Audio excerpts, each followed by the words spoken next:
नमस्कार. विचारांचा तारा न्यूज चॅनेलमध्ये तुम्हा सर्वांचे सहर्षे स्वागत. व्रत वैकल्यांचा महिना म्हणजे श्रावण. सुख समाधानासाठी उपासना, ग्रामीण भागात विविध परंपराची आजी जपणूक. मराठी महिन्यात श्रावण महिन्याला फार महत्त्व आहे, कारण या महिन्यात धार्मिक कार्य, नूतन घरांची शांती व इतर कार्य केली जातात. तर विशेष म्हणजे श्रावण महिना हा सण व व्रतासाठी अग्रेसर आहे. या महिन्यात ऊन पावसाचा लपंडाव सुरू असतो, तसेच संपूर्ण धरणीमाता हिरवा शालू नेसून भरलेली असते. त्यामुळे सण व व्रतामुळे मन प्रसन्न होते. आज विविध परंपरा ग्रामीण भागात जपल्याचे दिसत आहे. जीवनात सुख समाधान शांती मिळवण्यासाठी व आपली मनोकामना पूर्ण होण्यासाठीच व्रत वैकल्ये केली जातात. उप म्हणजे जवळ, वस म्हणजे बसणे. परमेश्वराजवळ बसून त्याचे ध्यान करणे हाच खरा भावार्थ आहे.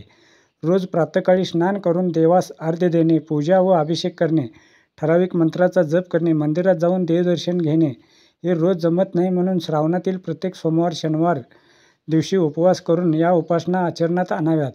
आजच्या धक्काबुक्कीच्या जगात हे सर्व करणे शक्य नसले तरी श्रावणात बरेच लोक करतात. या महिन्यात अनेक व्रते आहेत, पण ही सर्व व्रते केली जात नाहीत. नागपंचमी, मंगळागौरी, श्रीकृष्ण जन्माष्टमी, पिठोरी अमावस्या, वरदलक्ष्मी व्रत तसेच श्रावण सोमवार आवर्जून करताना दिसतात. नागपंचमी व्रत हे श्रावण शुद्ध पंचमीस नागपंचमी हा सण सर्वत्र साजरा केला जातो.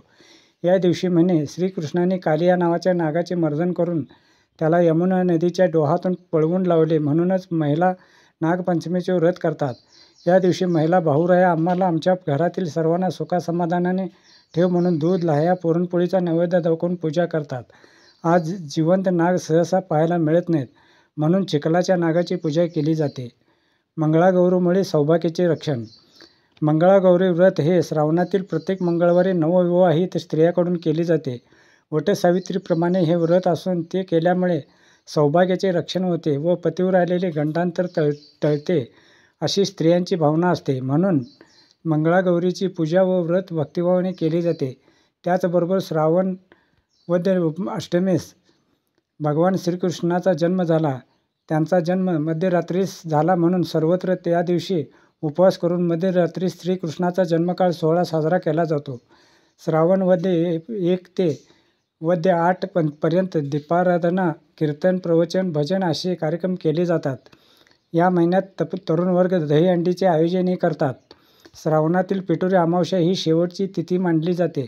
पिठोरी अमावस्येचे व्रत करण्यास फक्त सुवासिनींनाच अधिकार आहे. खाद्यातील बदलासाठी उपवास. रोजच्या आहारात काहीतरी बदल व्हावा, शरीराला विश्रांती मिळावी व परंपरेने चालत आलेली व्रते व सण किमान श्रावणात तरी आपणही करावी असे म्हणून श्रावणात सर्वजण व्रत, सण, उत्सव साजरे करण्यास पुढे येतात. यामुळे सर्व समाज एकत्र येऊन गावात ऐक्य निर्माण होण्यास ही मदत होते, हे निश्चित आहे. त्यामुळे श्रावण महिन्यात सर्वत्र आनंदी वातावरण पाहायला मिळते. मित्रहो, विचारांचा तारा न्यूज चॅनेलला सबस्क्राईब करून, लाईक करून, शेअर करावे अशी विनंती करतो आणि इथेच थांबतो. धन्यवाद. विचारांचा तारा न्यूजसाठी रंगराव बन्ने, बारवाड.